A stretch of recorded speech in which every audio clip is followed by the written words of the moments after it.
Hi friends, வணக்கம். Welcome to Kuzhali kitchen. இன்றைக்கி நம்ம குழலி கிச்சனில் சம்மர் சீசன் ஆரம்பிச்சிருச்சு இல்லைங்களா? இன்றைக்கி ஒரு வத்தல் தான் பார்க்க போகிறோம். பாருங்கள், அதுக்கு 1/4 கிலோ ஜவ்வரிசியை தண்ணியில் ஊற போட்டிருக்கேன். இது வந்து நான் ஹோல் நைட்டு ஊற வச்சிட்டேன். அது ஒரு அழாக்கு ஃபுல்லாக இருக்குது, 1/4 கிலோ அது. அப்புறம் பச்சரிசி, நல்லா நம்ம வத்தலுக்காகவே இந்த பொங்கல் பச்சரிசி விற்பாங்க இல்லையா கடையில், அது வாங்கிட்டு வந்தேன். அது வந்து ஒரு 5 அழாக்கு கிட்டே இருக்குதுன்னு நினைக்கிறேன். நான் அளந்து போட்டுக்கலாம். பாருங்கள், ஒரு கிலோவுக்கு 1/4 கிலோ ஜவ்வரிசி போடலாம். இது அநேகமாக ஒரு 4.5 அழாக்கு 5 அழாக்கு தான் இருக்கும். 2 3 4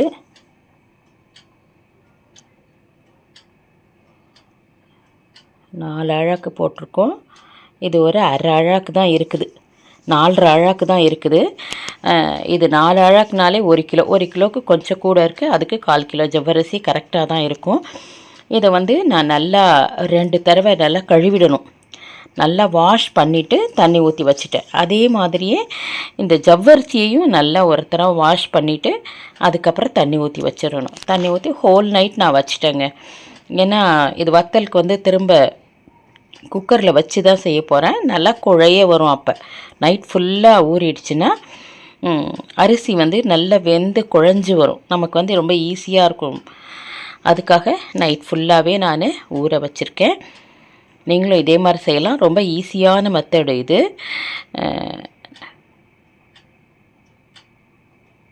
பாருங்கள், ஜவ்வரிசியும் ஒரு தடவை கழுவிடணும். கழுவிட்டு இதுலேயும் தண்ணி ஊற்றி ஒரு ஹோல் நைட் வச்சிடலாம். இந்த குண்டானில் அரிசி ஃபுல்லாக இருக்குது. ஊறி வந்தால் இன்னும் கொஞ்சம் நிறையா வந்துடும். அதனால் நம்ம இந்த பெரிய குண்டில் மாற்றிக்கலாம். நம்ம தண்ணி ஊற்றி வச்சுட்டு இந்த அரிசியை ஃபுல்லாக இதில் ஊற்றிட்டோம்னா கொஞ்சம் ஊறி கொஞ்சம் அரிசி அதிகமாக வர்ற மாதிரி இருக்கும். அப்போ இதில் நல்லா தாராளமாக ஊறும் இல்லைங்களா? அதனால் நம்ம இதில் மாற்றிடலாம். மாற்றிட்டு நைட் ஃபுல்லாக வச்சுட்டு படுத்துடலாம். காலையில் எழுந்து நம்ம வச்சுக்கலாம் சாதம். இது அரைக்க வேண்டியதெல்லாம் இல்லை. இது டைரெக்டாக குக்கரில் வச்சுட்டு வேக வச்சுட்டு உடனே போடலாம். ஆற வச்சுட்டு ஈஸியாக இருக்கும். ஒரு 2 தடவை கழுவியும் வச்சுட்டேன். நைட் ஃபுல்லாக அப்படியே இருக்கட்டும்னு வச்சாச்சு. நல்லா ஊறி வரும்.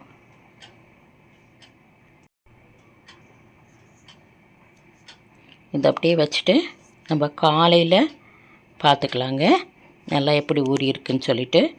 இப்போ காலையில் ஊறி இருக்கு, எடுத்தாச்சு. இதில் வந்து 1 கிலோவுக்கு ஒரு காரத்துக்கு தகுந்த மாதிரி உங்களுக்கு எவ்வளோ காரம் வேணுமோ அவ்வளோ பச்சை மிளகா போட்டுக்கலாம். எனக்கு வந்து இது வந்து ஒரு கிட்டத்தட்ட ஒரு 10 பச்சை மிளகா போட்டிருக்கேன். சரியாக இருந்துச்சு. இதை அப்படியே நம்ம கொஞ்சம் தண்ணி ஊற்றி அரைச்சிக்க வேண்டியதுதான்.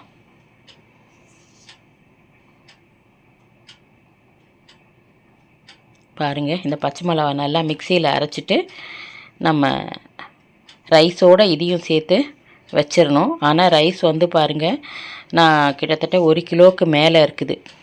இதை வந்து குக்கரில் வைக்கலாம். குக்கரில் வச்சா இன்னும் கொஞ்சம் குழஞ்சி நிறையா வரும். இப்போ இதுக்கு எப்படி வைக்கணுன்னா, தண்ணி வந்து 1:3ன்ற பங்கில் வைக்கணும். ஏன்னா குழஞ்சி வேகணும். இல்லை கொஞ்சமாவது கூட வச்சிடணும். பாருங்கள், இந்த ஜவ்வரிசியும் நல்லா ஊறி இருக்குது. அப்படியே கையால் மசித்தாலே மசிஞ்சிருது. அதே மாதிரி அரிசியை பாருங்கள், நல்லா அந்த தண்ணியை ஊற்றிட்டு மாற்றிக்கலாம். இப்போ இதை வந்து 2 குக்கரில் தான் நான் வைக்க போகிறேன். ஏன்னா இது வந்து குழைய வேகணும், தண்ணி கொஞ்சம் நிறையா வைக்கணும். அதனால் இது வந்து வைக்க முடியாது. பெரிய குண்டில் தனியாக வேக வச்சா வைக்கலாம், இல்லை குக்கரில் வைக்கிறதா இருந்தால் 2 குக்கரில் வச்சா தான் அது சரியாக வரும். பாருங்கள், இந்த அரிசியை நல்லா அப்படி பிசைஞ்சிங்கன்னா அப்படியே உடையும், அப்படியே நொய் மாதிரி ஆகிடும். ஏன்னா இது குழைய வச்சு தான் நம்ம போட போகிறோம். நல்லா அப்படி கையால் அமுக்கினாலே உடஞ்சி போகுது. அதனால் நல்லா வச்சோம்னா சீக்கிரமாக குழஞ்சிரும். தண்ணி வந்து நம்ம 1:3ன்னு வச்சுக்கலாம். நம்ம இல்லை கொஞ்சம் கம்மியாக இருந்தால் கூட பரவாயில்ல. ஆனால் தாராளமாக தண்ணி வைக்கணும். நம்ம சாதத்துக்கு வைக்கிற மாதிரி இல்லாமல் கொஞ்சம் கூடவே வைக்கணும். நம்ம சாதம்னா 1 டம்ளருக்கு 2 டம்ளர் வைப்போம் இல்லையா, அதை விட கொஞ்சம் கூடையே வைக்கணும். இதுக்கு இந்த குக்கரில் வந்து ஒரு 2 அழாக்கு போட்டுட்டு 2-3 அழாக்கு போட்டேன். தண்ணி நல்லா ஒரு 9 டம்ளர் தண்ணி வைக்கலாம்.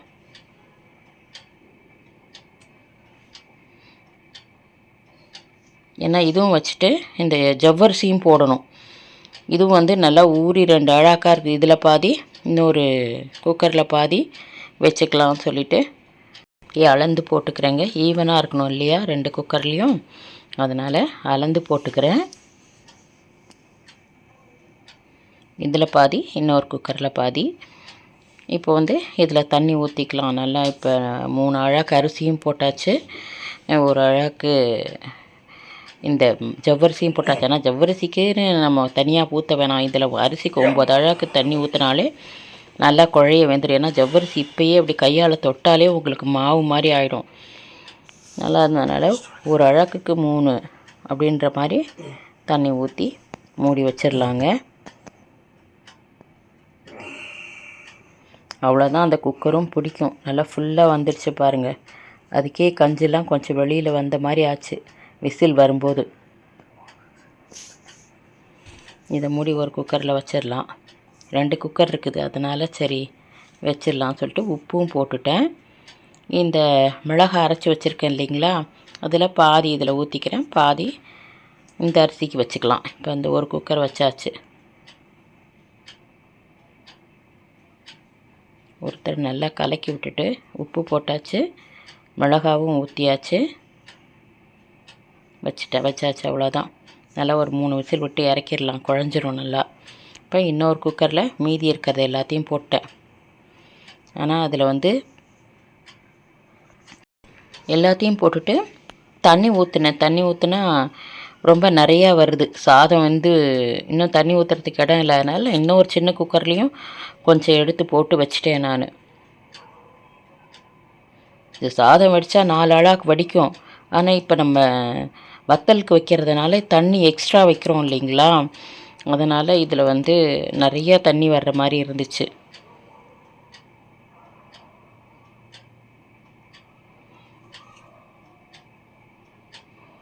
இது அப்படியே ஊற வைக்கிறதுக்கு முன்னாடி அளந்து தான் போட்டேன். இருந்தாலும் நம்ம பாதி பாதியாக பிரித்து போடலான்றதுக்காக 2 குக்கர்லேயும் போட்டிருக்கேன் இல்லையா, அதனால் அளந்து போட்டுக்கிட்டேன். ஈவனாக இருக்கட்டும் அரிசி அப்படின்னு சொல்லிட்டு. இப்போ இதில் போட்டாச்சு பாருங்கள். அரிசியே பாதி வந்துருச்சு. அரிசியும் இந்த ஜவ்வரிசியும் போட்டதே.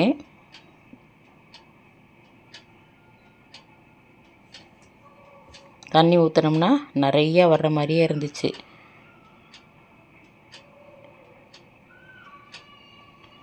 அதனால் பாருங்கள், தண்ணி ஊற்றிட்டு 3 4 5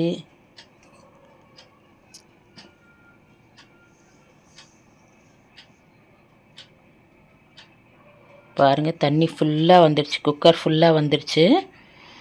அதனால் இப்போ இதுக்கு மேலே சாதம் வந்தால் பொங்கி கீழே தான் வரும். அதனால் கொஞ்சம் குறைச்சிடலாம் அப்படின்னு சொல்லிட்டு இன்னொரு சின்ன குக்கர் இருக்குது.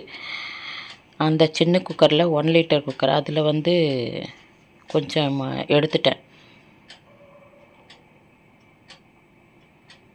அப்போ தான் ஃபுல்லாக வந்துச்சு. இல்லைன்னா அப்படியே பொங்கி வழிஞ்சிட்ருக்கோம் இல்லைங்களா, அதனால் 1 அழாக்கு இதில் வச்சுட்டேன். அதில் போட்டு தண்ணி ஊற்றி வச்சுக்க. இப்போ கொஞ்சம் தாராளமாக வேகும் அது, இல்லைன்னா பொங்கி ஃபுல்லாக வர்ற மாதிரி இருக்கும்.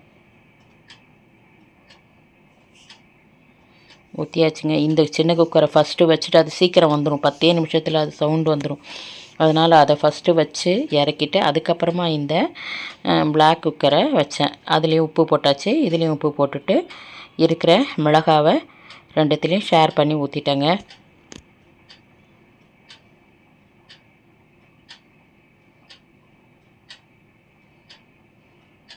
அவ்வளோதான். 2த்துலேயும் ஈவனாக நல்லா இருந்துச்சு, கரெக்டாக இருந்துச்சு எல்லாத்துலேயுமே.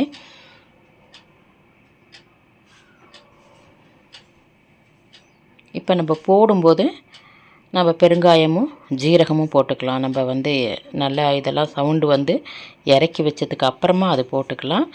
இப்போதைக்கு உப்பு, அந்த பச்சை மிளகாய் அரைச்சது இதை ஒண்டி வச்சிடலாம். சின்ன குக்கரை வச்சுட்டு அது சவுண்டு வந்தவுடனே அதை இறக்கி வச்சுட்டு இந்த பிளாக் குக்கரையும் வச்சு சவுண்டு ஒரு 3 சவுண்டு விட்டு ஆஃப் பண்ணுங்க.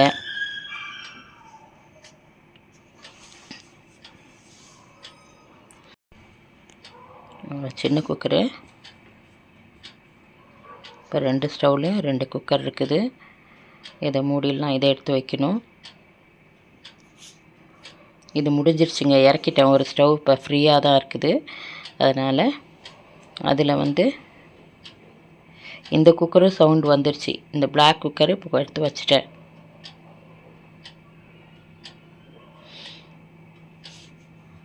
இதில் கொஞ்சம் பெருங்காயமும் போட்டுட்டேன். இப்போ ஜீரகம் கொஞ்சம் போட்டுக்கலாம். போட்டுட்டு இதை கலக்கி வச்சுக்கலாம். கலக்கி இது ஆறிக்கிட்டு இருக்கட்டும்.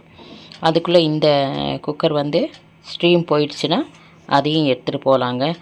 நான் வந்து கீழேயே வந்து கொஞ்சம் நிழலாக தான் இருந்துச்சு. அப்பயே போட்டுட்டு ஒரு 12 மணி வரைக்கும் அங்கே வெயில் நல்லா அடிக்கும்.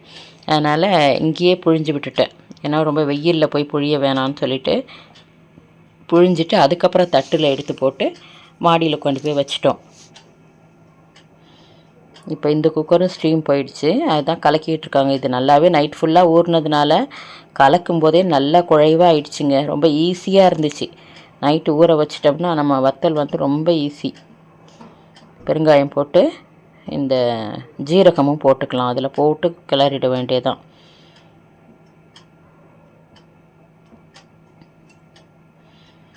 அவ்வளோதாங்க. இந்த குக்கரில் இங்கேயே புழிஞ்சிடலாம் நம்ம. இந்த வத்தல் புழியறதுக்கு கண்டிப்பாக 2 பேர் வேணுங்க. அப்போ தான் வந்து நம்ம புழிய முடியும். இல்லாட்டினா ரொம்ப டயர்டாகிடுவோம். 1 கிலோ அரிசி இருந்தால் கூட நம்ம வந்து 2 பேர் வேணும். எங்கள் வீட்டுக்கார் வந்து கலக்கிட்டு அச்சில் வந்து போட்டு கொடுத்தாருங்க. நான் போய் புழிஞ்சிட்டேன் ஃபுல்லாக. அப்போ தான் கொஞ்சம் ஈஸியாக இருக்கும். அதுக்கே நமக்கு மூச்சு வாங்கும். நம்மளே போட்டு எடுத்து போட்டு நம்மளே புழியணும் அப்படின்னா ரொம்ப கஷ்டம். நான் வந்து முறுக்கச்சியில் தாங்க இதுக்கு வத்தலுக்குனே ஒரு ஸ்டார் பெருசாக இருக்கும், அதுதான் புழிவேன் நான். ஆனால் வந்து உங்கள்கிட்ட இந்த அச்சு இல்லைன்னா கூட பால் கவர், எண்ணெய் கவர் அதில் கூட கொஞ்சம் ஓட்டை போட்டுட்டு புழியலாம். நான் இதிலே எனக்கு ஈஸியாக தான் இருக்கும். அப்படியே போட்டு போட்டு கொடுப்பாங்க, அப்படியே புழிஞ்சிட்டு வந்துடுறது. கொஞ்சம் குனிஞ்சு போடுறதுக்கு கஷ்டமாக தான் இருக்கும். அதுவும் வெயிலில் போட்டோம்னா நம்மளால் முடியவே முடியாது. அதனால் வெயில் வர்றதுக்கு முன்னாடியே கொஞ்சம் இங்கே புழிஞ்சிட்டோங்க. அதனால் கொஞ்சம் புழிய முடிஞ்சுது. இல்லாட்டினா கொஞ்சம் கஷ்டம்தான் இந்த வத்தல் புழிகிற வேலை. இதெல்லாம் வேண்டான்னு கூட நினச்சிட்டு இருந்தேன். இருந்தாலும் வீட்டில் வத்தல் சுத்தமாக இல்லை. சரி, வத்தல் இருந்துச்சுன்னா நமக்கு வந்து சமயத்தில் தொட்டுக்க இல்லாத நேரத்தில் நல்லா வறுத்துக்கலாம். இன்னொன்று ஸ்நாக்ஸ் இல்லாத நேரத்தில் கூட நம்ம வத்தல் பொரித்து சாப்பிடலாம், நல்லாயிருக்கும். எங்கள் வீட்லேயும் எப்போதும் இந்த வத்தல் வடகம்லாம் இந்த சம்மரில் போட்டு பழக்கம் ஆயிடுச்சுங்க. வடகம் வந்து நான் போன வருஷமே போட்டு என் பொண்ணுக்கு கொஞ்சம் கொடுத்துட்டு நான் கொஞ்சம் வச்சுருக்கேன். அதனால் இதோட அடுத்த வருஷம் போட்டுக்கலாம் அப்படின்னு சொல்லிட்டு இந்த வருஷம் போடலை வடகம். வத்தலும் சுத்தமாக இல்லை. அதனால் சரி ஒரு கிலோ மட்டும் போட்டு வச்சோம்னா போதும்னு சொல்லிட்டு தான் போட்டுட்ருக்கேன். ஒரு 1/2 hour 3/4 hour ஆச்சுங்க நாங்கள் எல்லாத்தையும் புழிஞ்சு முடிக்கிறதுக்கு. ஆனால் அது போட்டு கொடுத்ததுனால தான் எனக்கு வந்து ரொம்ப ஈஸியாக இருந்துச்சு. இல்லாட்டினா கையெல்லாம் பிசு பிசுன்னு வேறு ஆகிடும். அதை எடுத்து போடும்போது பிசு பிசுன்னு ஆகிடும். நம்ம புழியறதுக்கும் வழுக்கும். இது வந்து எனக்கு கொஞ்சம் ஈஸியாகவே இருந்துச்சுங்க. நல்லா போட்டுட்டு வந்தாச்சு. இதை போட்டு நான் ஒரு 2 நாள் காய வச்சுட்டே உங்களுக்கு வறுத்து காமிச்சிருக்கேன். ஆனால் அதுக்கப்புறம் நான் வந்து ஒரு வாரம் காய வச்சு தான் எடுத்து வைப்பேன். 2 நாள் காய வைக்கும்போதே சூப்பராக வறுபட்டுச்சு. இருந்தால் கூட ரொம்ப நாள் அது வீணாக போகாமல் இருக்கணும்னா நம்ம இன்னும் ஒரு 4-5 நாள் காய வச்சிடணும். அந்த அடுத்த குக்கர்லேயும் ஸ்டீம் போயிடுச்சுங்க. அதுலேயும் பெருங்காயமும் அந்த ஜீரகமும் போட்டாச்சு. அதை கலக்கிட்டு இந்த குக்கரில் இருக்கிறது எல்லாமே போட்டாச்சு. இப்போ இதை போட வேண்டியதாங்க. எல்லாம் இப்போ போட்டு முடிச்சிட்டோம். பாருங்கள், ஃபுல்லாக ஒரு வேட்டி வந்துச்சு. இன்னும் கொஞ்சோண்டு தான் இருக்குது மாவு. அதனால் ஒரு சின்னதாக ஒரு துணி மட்டும் போட்டுக்கிட்டோம், ஒயிட் துணி. அதில் அப்படியே பாதி தான் வந்துச்சு. சரியாக போயிடுச்சு. எல்லா மாவும் போட்டு முடித்தாச்சு. ஆனால் இது ஒரு பெரிய ப்ராசஸ் தான். நமக்கு வந்து கொஞ்சம் கஷ்டமான வேலை. தனியாலாம் போகிறதா இருந்தால் ரொம்ப டயர்டாக ஆகிடுவோம் நம்ம. போட்டு முடித்தாச்சுங்க. போட்டு இது வந்து 2 நாள் காஞ்சது. இன்னும் வந்து 4 நாள் நான் காய வச்சேன். இருந்தாலும் அந்த 2 நாள் காயும் போதே இந்த ஒரு ட்ரேயில் மட்டும் நல்லா காஞ்சிருந்துச்சு. சரி, அதனால் அதை வறுத்து வச்சுக்கிட்டோம் தொட்டுக்கைக்கு. ரொம்ப நல்லா இருந்துச்சு. ரொம்ப அப்பயே நல்லா பொரிஞ்சு சூப்பராக இருந்துச்சு. உங்களுக்கு கண்டிப்பாக இந்த வத்தல் வீடியோ பிடிச்சிருக்குன்னு நினைக்கிறேன். நீங்களும் இந்த மாதிரி போடலாம். நைட்டு ஊற வச்சுட்டா ரொம்ப ஈஸியாக இருக்கும். 2 பேர் இருந்தால் ரொம்ப ஈஸி தான், ஒண்டியாக தான் போட முடியாது. உங்களுக்கு பிடிச்சிருந்தா குழலி கிச்சன் சேனலை like, share, comment and subscribe my dear friends. நல்லதை உண்போம், நலமுடன் வாழ்வோம். நம் சுவை நம் கையில். நம்ம வத்தல் இந்த வெயில் சீசனில் போட்டு வச்சுக்கிட்டோம்னா ரொம்ப நல்லாயிருக்கும். மழை காலத்திலலாம் தொட்டு சாப்பிட்றதுக்கு ரொம்ப ரொம்ப நல்லாயிருக்கும். இன்னும் கூட போடணும். அந்த கொத்தரங்காய் வத்தல், கத்திரிக்காய் வத்தல், மோர் மிளகாய் இதெல்லாம் போடணும். சரி, இதை இப்போ தான் முடித்து ஒரு வேளையாக இதை காய வச்சு எடுத்து வச்சுட்டு அது செய்யலாம் அப்படின்னு சொல்லிட்டு நினச்சிட்ருக்கேன். பார்க்கலாம் செய்ய முடியுதா என்னன்னு. உங்களுக்கு இது பிடிச்சிருந்துச்சுன்னா உங்கள் கமெண்ட்டை கமெண்ட் பாக்ஸில் போஸ்ட் பண்ணுங்கள் ஃப்ரெண்ட்ஸ். அப்படியே இந்த பெல் ஐக்கானை ப்ரெஸ் பண்ணி ஆல் ப்ரெஸ் பண்ணிக்கோங்க. எங்கள் வீடியோவில் ஜாயின் பட்டன் வரும். இந்த மெம்பர்ஷிப் ஆகணுன்னா அந்த ஜாயினை ப்ரெஸ் பண்ணி மெம்பர்ஷிப் ஆகலாம் நீங்கள். வாழ்க வளமுடன். இதுபோல் ஒரு அழகான வீடியோவில் மீண்டும் சந்திப்போம். நன்றி.